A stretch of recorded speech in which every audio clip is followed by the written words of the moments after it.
Hello my good people, mambo vipi? Mko poa? Mnaendeleaje? Mambo yani hawa ni wajinga. Nikifungua tu mlango wanafikiria ni kutoka nje, wakati sina hata mpango wa kuwatoa nje. Nimekuja tu kuangalia wanaendeleaje. Wale vifaranga wetu ndo hawa jamani, wamekuwa kabisa makubwa makubwa. Na visaso vyetu ndo vile pale, visaso mchanganyiko.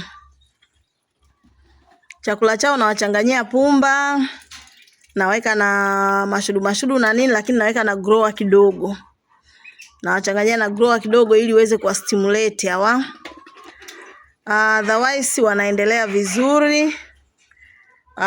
Wiki iliyopita nilikuwa nimewapa antibiotic ambayo ni Trimafam pamoja na vitamin, lakini pia na DCP. Nimeanza kuwapa na DCP kwa sababu hawa bata wana tabia ya kupooza miguu. Na mimi kwa sababu ni mgeni kwenye hili, bibi yangu alikuwa anafuga tu vile native vile.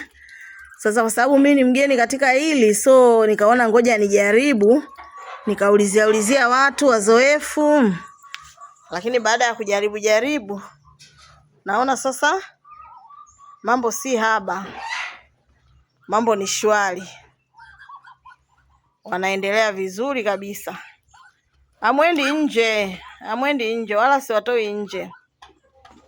Wanaendelea vizuri kabisa. Kwa hiyo by God's grace, wewe utaingia ndani sasa hivi. By God's grace, namshukuru sana Mungu.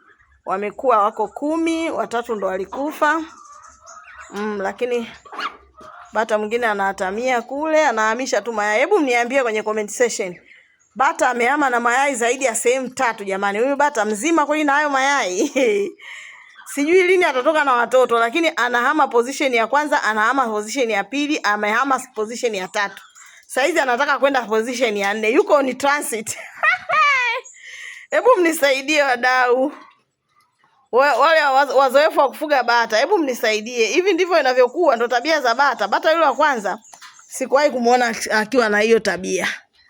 Bata yule wa kwanza sikumuona akiwa na hiyo tabia, lakini hawa bata, huyu bata wa pili, kahatamia mayai mengi, lakini ndo anahama na mayai yote, na anahama kiatua, yani kiatua kabisa yani.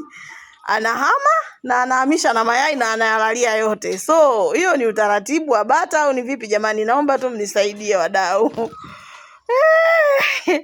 Mimi mwenyewe nimebaki tu nimedua. Love you. Tuko pamoja jamani. Mimi sijaingiza mzigo bado kwa kweli. Kwa hiyo kama una maswali wewe uliza tu, tutaendelea kufundishana, kuelekezana. Love you so much.